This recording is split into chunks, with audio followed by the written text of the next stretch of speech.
you so much. I'm kind of fond of it myself, so appreciate it. Well, welcome, like I said, to Kentucky, and I hope you all had a good time so far. Thank you so much. Thank you so much. Well, anyway, how did you all do the test for Friday the 13th part 3?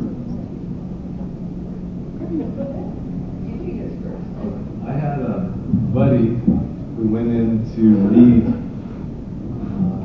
for an audition, and he went in for the part of Andy, the guy on his hands.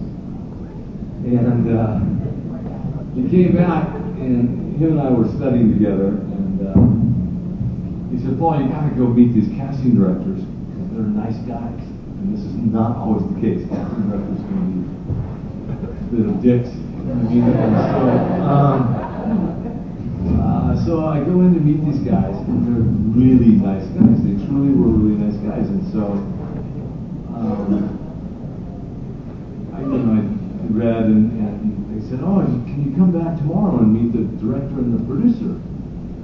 I said, "Well, let me get back." No, I said, "Of course, I'll be here." And so I came in, and there was Steve Miner and Frank Mancuso Jr. So Frank Mancuso Jr. is like 26 years old, 28 years old. His father is the head of Paramount, and he's just this New York Italian. I mean, full like mafia type vibe, right? Because I think that's the background of the family. Anyway, so before I left the first audition, the casting director said, "Hey, Paul, listen, you're not right for the part of Andy at all. You're just great, right for the lead, so we'd like you to come back. But this guy's not a city guy. He's a guy who lives out in the rural area, in the country. Maybe he's a carpenter or something like that. So don't come dressed in city clothes." So I came in this interview with Steve Miner, Frank Mancuso Jr., and I'm wearing a parka, work, blue jeans, work boots. And I had a 2x4 on my shoulder and a skill saw in my hand. And they just ate it up. It was great, So anyway, it was good reading and everything. And so I sat down, and Steve Miner and Frank Mancuso Jr. said, "So Paul, have you ever seen, Friday the 13th part 1 or 2? And I said, "No, I'm not into that kind of movie. It's just not my thing." And they look at each other and go, "Just our luck. We get this guy." But it was interesting because I think at the same time they were kind of ribbing me about the fact that I'd never seen it. It wasn't my thing, and it still isn't. It's not my genre, so to speak. But they looked at me, and I could tell they were looking at me like, okay, so this guy's not kissing up to us. He's being honest. He's being very real. And I think that helped a lot. But then, 2 months of reading, they were looking for this girl. And so I read for 2 months with many, many actresses doing screen tests, screen instruction. So I thought it was good chance I had the part. But I didn't have a contract. So it was nerve-wracking. I had no idea about it. Yeah, and so I was like, just, sleepless nights going, am I going to get this? And it felt good because they kept calling me back to try and find, the lead, the star. So finally it all came together. But that's my story. Okay, well mine's a little different. I had finished shooting Sweet 16, if some of you guys had heard about that. And I guess Frank had seen me in that. And my agent called and said, "Hey, we got this interview for you." I had no clue what I was auditioning for. And so I said, "Okay, we'll go." And Steve Miner and Frank were there, and they just talked to me for a little bit, and they said, "Can you scream for us?" And so I screamed. And by the time I got home, I had the part. And then we started shooting within a week or two. It was really, really quick. So it was kind of fun. And then I found out what the movie was. So she went from that to shooting. 2 months before we started, I was getting the cast, the mold of my body to make the death scene. Gotcha. Kind of much more stressful reading. I'm so sorry. Well, you also got your eyes popped out. I didn't have to do that, so it was good. Great. So how did you deal with kind of losing your mind at the end of the movie? Was that a tough thing to draw on there? Yeah, how did you do that? Oh, me. Sorry, you said lose your mind, not your eye. Oh, sorry, yeah. That was just natural. There was no acting involved in that at all. Sorry. My kids can attest to that. That's the way I look. I understand. Okay, well, let's open it up for some questions. Who do we have that wants to ask the first question? Yes, you, sir, right there. Do you have any facts of life stories that are off topic? Oh, Facts of Life was so fun. There again, I knew what I was auditioning for, and of course I went in wearing like a schoolgirl outfit, because, you know, they were in the boarding school thing, right? Well, that wasn't my part at all. But it worked out great, and that was so fun. It was really fun trying to out-snob Blair. And I just really hope they weren't typecasting with that. But it was. I loved the 3 camera comedies. Those were just great. And the whole cast there, just kudos to all of them, because they were just really nice. I got to work with Nancy McKeon a couple other times, and just a great woman, and Lisa Welchel, all of them were just great. So it was good. Thank you. Next question. Back here. How different is it to make a 3D movie versus just a regular movie? What was your experience on that? Well, I can tell you my quick thing, and then Paul will probably be very technical with this. It was a lot of takes because of the lighting. So that's what I remember. Oh, another one, do it again. And I wasn't because of that. It was because of the lighting.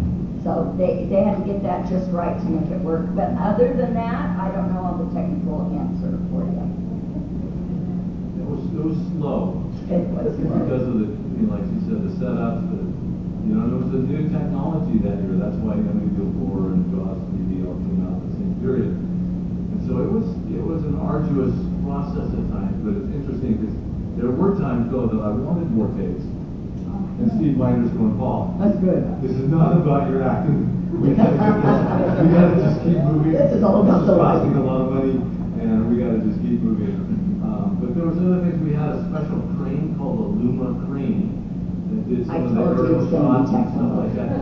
Kind of like they probably use like a drone maybe for some of that today. And so that was also very time consuming, and there was a lot of stress and tension and a little bit of tempers arising. And then one day the whole infrastructure that held this crane up, everything had collapsed. Luckily no one was hurt. It could have easily killed somebody. So the whole thing was, there were those elements of it that, filmmaking is very technical. Like, unlike the theater you have this luxury of rehearse, and then you get multiple performances. Filmmaking is just very fragmented, and it's not always in order, and it's just, you work for like 12 seconds, and then you don't work for another 2 hours, and then you come in and do. So and then when you throw in the technical aspects of the 3D, it was very demanding on everybody. Least of all, the actors. We had the least in terms of all the crew, everybody involved in it. It was hard for them. They worked. You don't realize how much it takes to make a movie. When you sit there at the end of the movie and you watch that credits roll, and there's 300 or 400 people, every one of those people is highly skilled and well paid. And so that's why movies are expensive. But also, everybody's committed. There's nobody slacking on their job. Nobody has a bad attitude. Nothing. But nonetheless, it gets stressful. There's tension, and and there's personality conflicts, and things like that. So. And I think it was stressful too because we ran over because of the time involved. We were way over schedule, but I think it made up for it in the box office. So Speaking of running they over, got our money back. Speaking of the running over, we had like one weekend bees. Bees. What would you say? Roosted. Nested on the set. Anyways, in the cabin. So that it took them a day and a half to get somebody in there to smoke them out, and then we had a really cold weekend. So there's a number of things that started to pile up. But yeah, the way I describe it in terms of money is that B movies make A money. And here we are, 43 years later, sitting up here talking about that film.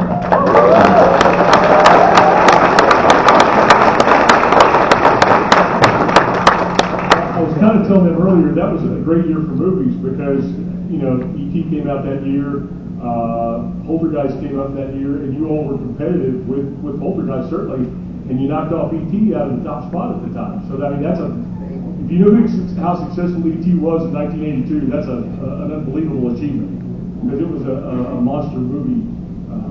So that's something we're so thankful for. Next question.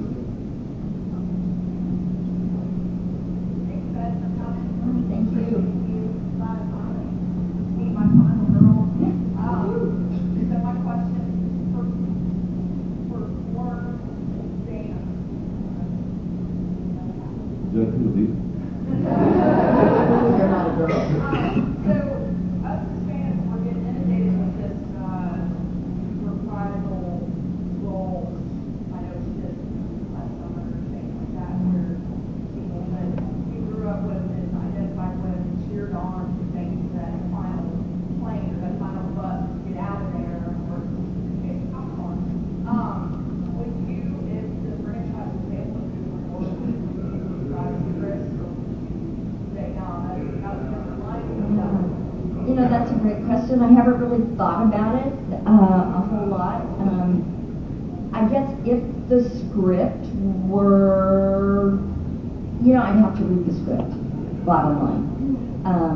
I do have a different life right now. I'm not pursuing acting at this point. I have kids and I have grandkids. I have 10 grandkids with one on the way. Congratulations. So honestly, that takes up a lot. And I had my first kid when I was 10. So, you know, figure that. But yeah, but I would be interested. I think it could work with your daughter. Ooh, there you go. Yeah, there you go. That's right. I could be the grandma version. Thank you for that. Hockey masks all around. There you go. Baby hockey mask. Yeah. So, right? With Dana, I'm curious to know why they built your character to be a survivor, why they picked you to play the survivor, got you to look for. Why? I have no clue. She's a badass. Oh. Like I say, when I auditioned, I mainly just screamed. But Frank had seen me in Sweet 16, which was a hoot to play. I loved that character. That was really a fun one to do. So I don't know, maybe you kind of saw the weird personality come out in that one and said screaming and weirdness is all good. Next question. You sure right there? If Jason ever had a true nemesis, it would be the NPAA. They were known for cutting numerous things in Friday's films. Do you remember anything being cut in particular in this film that you remember? And do you have any particular memories of Richard Berger in the film there?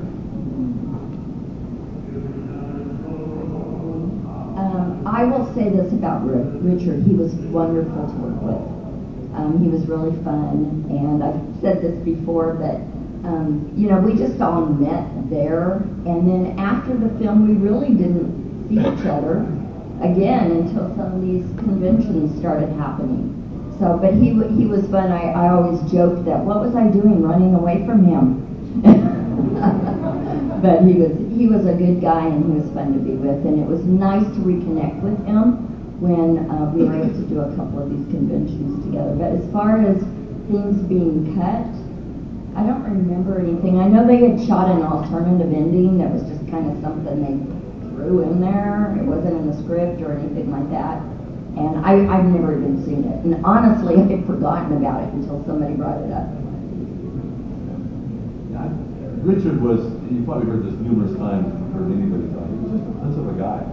Really nice guy. And he was a guy's guy, but women liked him, and he was just really nice. And funny you say that, I ran into him, just happened to bop into some restaurant out in Malibu, you know, or like hip and cool people go, and just having scones and I wasn't there. Yeah.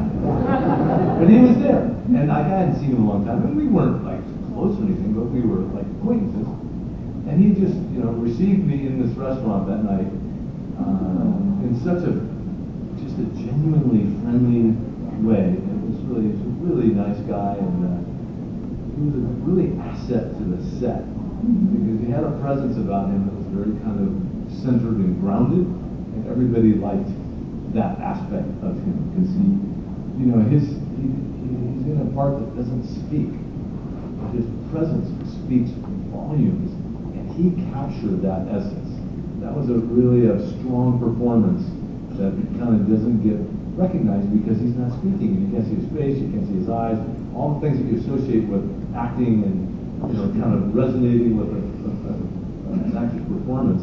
He didn't have any of those tools. He just had his body and his movements and the way he chose not to move, right? It's all about what you don't do. He was a master of that. That's a neat answer. That's a neat answer. I always like hearing how actors use kind of non-traditional, because normally you use your whole body, your voice, everything, and then so many aspects of that are taken away from a character like that. It's neat to hear how they put that together.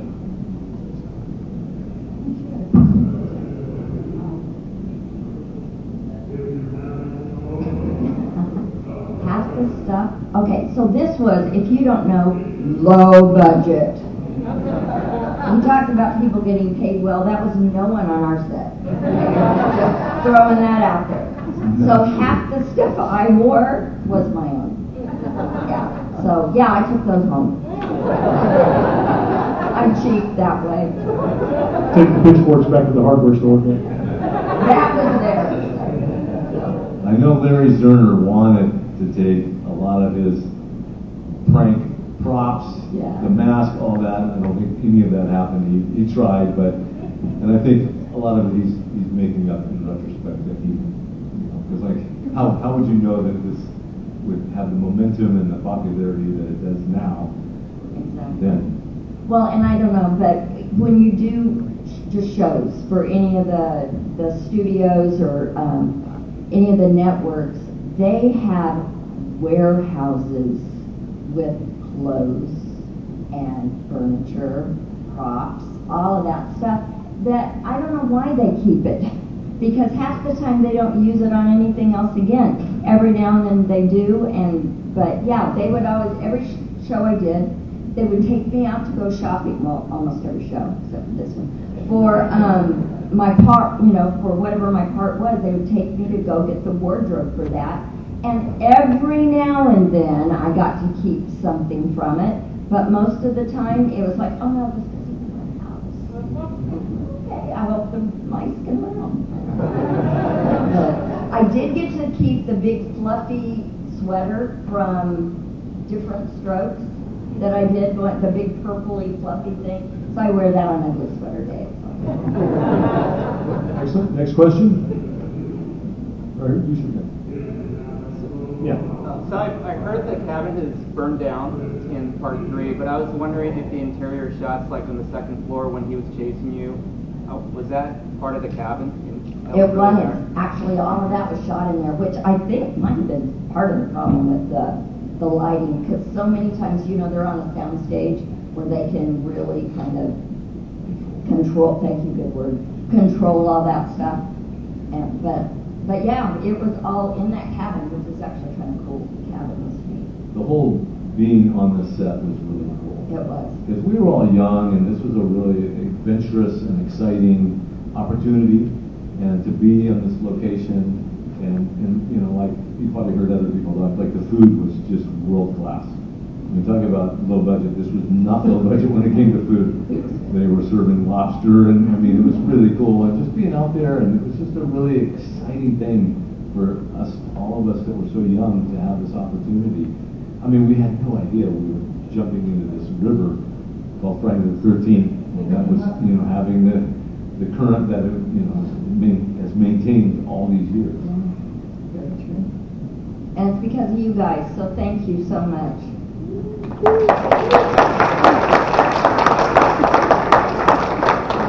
Next question. You got one over here? Yeah, the scene where you guys are in the barn together.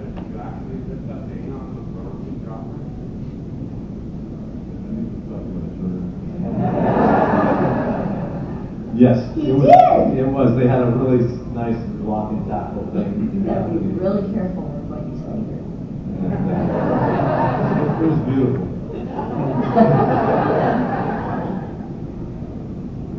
I have nothing to say. But it was fun. Next question. Right here. My favorite scene, after I flipped over, they were like, okay, cut, and then they'd get this ladder up there, and I climb over onto a ladder and climb down so that the stunt girl could actually fall to the ground. So those kind of things were memorable. They were fun. Some of the running stuff, the stuff in the van when it got stuck on the bridge, that some of those were fun. But the whole thing was nice. I enjoyed the night scenes. It was just hard to get to sleep in the middle of the day and then go back out and do it because they were long days. We shot for about 12 hours, especially with the night stuff. 7 to 7. Yeah. So, a lot of it was fond memories of that. And I learned a lot doing that shoot. How long did the principal photography last for the film? What was it? It was supposed to be like 2 months, right? It was supposed to be 2 months, and it ended up for me to be about 4. So, presumably start like February-ish. Yeah, if Larry was here, Larry would he's know Mr. it Trivia, all. he knows everything. His mind is like a steel trap. But I think I remember him saying not long ago at one of these panel discussions that no, it was a scheduled like 5-week shoot, and then it got into 2 months and more after that because of the delays we were talking about earlier. Very cool. Next question. Let's see, back there. I was gonna see if this guy would answer, but the question, because he's raising My question got taken, but then I got another one. So I can tell that, low budget movie, it's experimental. Like, how confident were you that it was going to work in the moment, and then how did you feel at the premiere? Were you were you super worried this is going to? It sounded like this was a really kind of, y'all were rolling the dice on this one. This was a lot of new technology. See, I would push back on that. This was the third in a franchise, and they had a lot of confidence, and so they also put more money into it because they realized they had a franchise on their hands. And then with the 3D, they had to invest in that technology. And so, I mean, as someone participating, I had no idea what the impact of the film was. But then, when the premiere, and you look at it and go, well, that's freaking scary. I mean, it was impactful. And so I thought, okay, so this is going to work. I thought, but you have no idea it's going to work to the degree that it did. Yeah, I think they were pretty confident in it just because the other two had done well. Part 3, you probably know, it was going to be the last one. And so they were very, very, like when we did that scene where I kicked him after I had, he twitched a time or two, and we had to do that over and over and over so that they would say, he is dead, period, paragraph. So Guy, he never came back, no matter what they told you. That wasn't him. He never came back. Did you ever have any moments where you're thinking, I look way cooler than I thought I did when you saw the finished product? Especially with the eyeballs. I have a tough time watching myself on film, to be honest. Because you always kind of like, oh, that looks kind of lame, or could have done that better, or something like that. But I mean, I certainly love the Hayloft team. Kind of wanted to duplicate that for the photo ops here. Charge a lot, take my shirt off. You've done some better around here somewhere. You listening, Stacy? Anyway, so I mean, there's, like I said, it's tough to watch yourself, but at the same time, there's aspects of it that I enjoy, certainly. And again, that kind of flips into that. You have this, actors have I think most actors have a sense of insecurity combined with a sense of narcissism, and it's a really, They're wet messed up, that's it. There's a paradoxical emotional flow that happens through, so yes and no. I think that's an interesting question because, I think like Paul said, and I'm sure you guys have experienced this, there are things that you do and you go, oh, why did I say that? Oh, why did I do that, you know? And I think when, like, going on interviews, same things, a lot of times I'd be driving home in the car going, oh my goodness, I wish I could just go back and redo that, you know? Let me audition for it again. And it is sometimes hard to watch yourself because I think you're your worst critic, you know? And so I think we have to give ourselves a little grace and be happy with who we are and what we're doing, as long as we're always trying to get better. I think that's a really important thing. And if I compare myself to like Shelley, I'm looking like a rock star. I'm not comparing myself to Shelley. Next question. Right there. Mm-hmm. The first time either of you or anyone in the cast got to see Richard with the hockey mask, can you talk about that? Was the hockey match even planned? Yeah, I think that came about a bit spontaneously, but let me back up. Before the hockey mask, when he's in his grotesque thing, you know, that was impactful. That was scary. I mean, it was really well done, and again, he captured the essence of it. And then the hockey mask part of it was, you know, like, see, we're talking about this after the fact, right? I was saying with someone, like, I think that the hockey mask as an iconic logo is as recognizable as like Nike's logo around the world. Literally, we had no idea that. Right? I mean, literally, it just kind of spontaneously, I think, it came out in the filming of it, and nobody had any idea that it would be what it is. I mean, literally, you put that up anywhere in the world, people would go, oh yeah, that's Jason. So nobody knew that. So as for us in the performing it, you know, it was just one of Shelley's prank props and what have you. So it's hard when you're in the moment working to have an appreciation for the drama that it's going to be portrayed or, you know, demonstrated on the film. Really. And quite honestly, that mask was a way to hide Richard's face without him having to sit through makeup and all of that kind of stuff and putting that bag thing that he used to wear on his face, right? 4 hours. So, yeah. 4 hours of makeup. So it was very convenient. It was a convenient prop that I don't think they even thought would grow into what it was. So it was always funny because we'd say, he is with this mask and I'm running away from him, and when he lifts up the mask, it's a pretty good looking guy under there. Next question. You're in the very back there. Yep. Mm-hmm. All right. Were there any moments in the script, but when you guys started shooting, you're like, this is very long, or it's not going well? Were there any instances of improv that are still moving? Not much. You know, unfortunately, as the actors, I think you kind of touched on this, so much of the emphasis was on the camera angles and the lighting and the 3D and all of that, you know, there were times that, like Paul mentioned, we might have wanted to have done something again, and we didn't get that opportunity, or sometimes Steve, because of lighting or camera, would say, do it again, and I'm like, okay, well, what do we do? Oh, just do something different. So, okay, we would try, but not, you know, it was basically the way it was in the script, right? Yeah, you know, and I think that, you know, the people that write films, that is a really special skill. And so you rarely want to monkey around with what's written. You know, like every time the Writers Guild goes on strike, I'm like, yes, yes, yes, you guys deserve so much. You deserve everything you can get, right? You know, like some of these shows, like the one that's just a new season came out, Diplomat.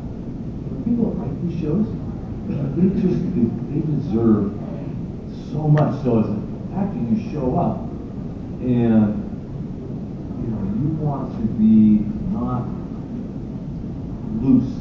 You want to be tight, tall guardrails so that you can be that character and not just kind of go off on your own tangent, because you want to have respect for the process that led to that moment, right? And it's intricate, it's complicated, it's delicate, it's artistic creativity. We got time for a couple more questions. In the back, right over here. Sorry. Wait a minute, stand up so everyone can see you. Come on, stand up. He's got the sweater, the shirt, and then that.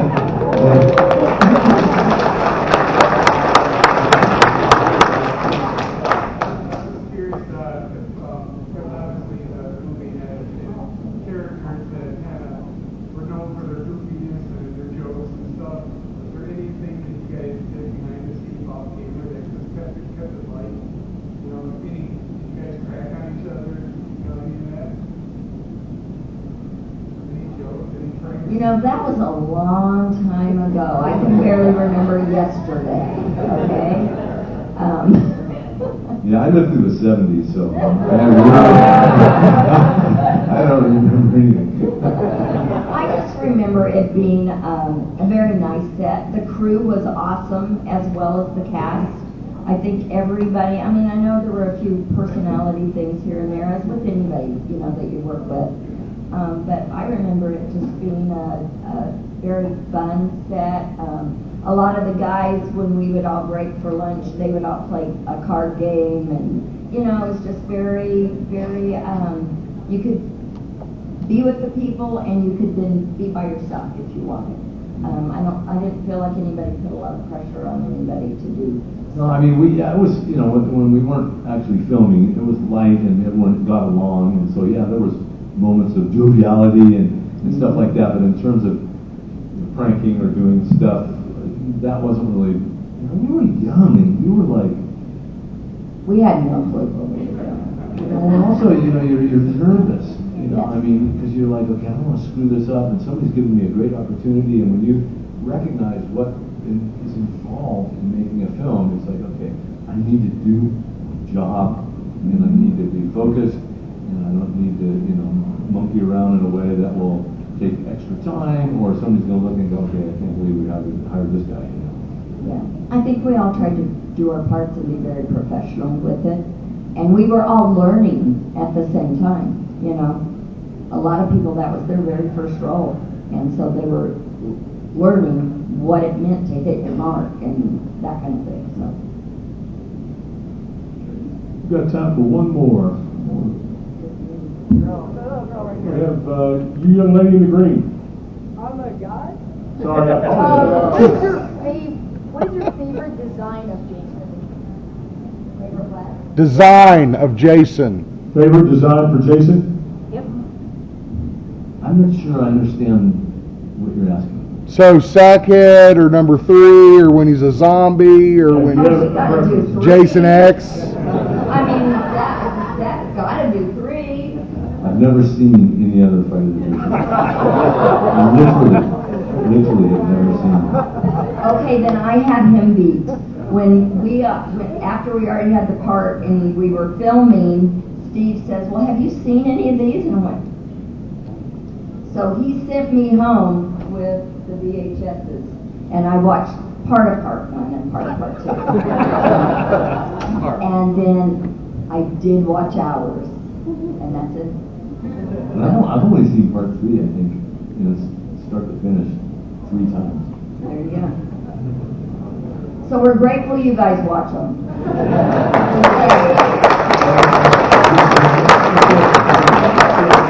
I just want to say that, you know, before we leave the stage, is you guys are so special.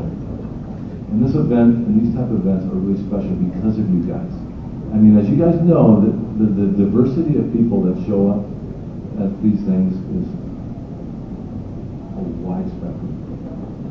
Everybody here is very accepting of everybody else. There's no judgment. Because, you know, there's a lot of weirdness, right? But everybody's sweet because they're the sweetest people, and you are just so dedicated, and also the way that everybody come here, there's no attachment to anything other than the shared interest. So I just want to, if no one's telling you this, there's no other environment, I think, like this. No other event, interest, hobby or whatever that is so bizarre and yet supportive and inclusive as these are. So my hat goes off to you guys. We appreciate it. Really, really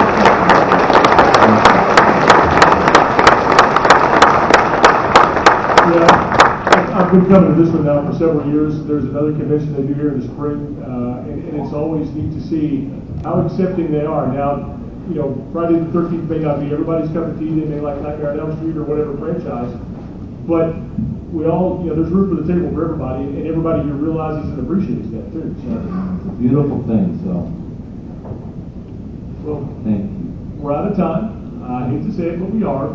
45 minutes is never enough. So please, please, please give a warm round of applause. Dana Kimmel, Paul Kratka, Friday the 13th.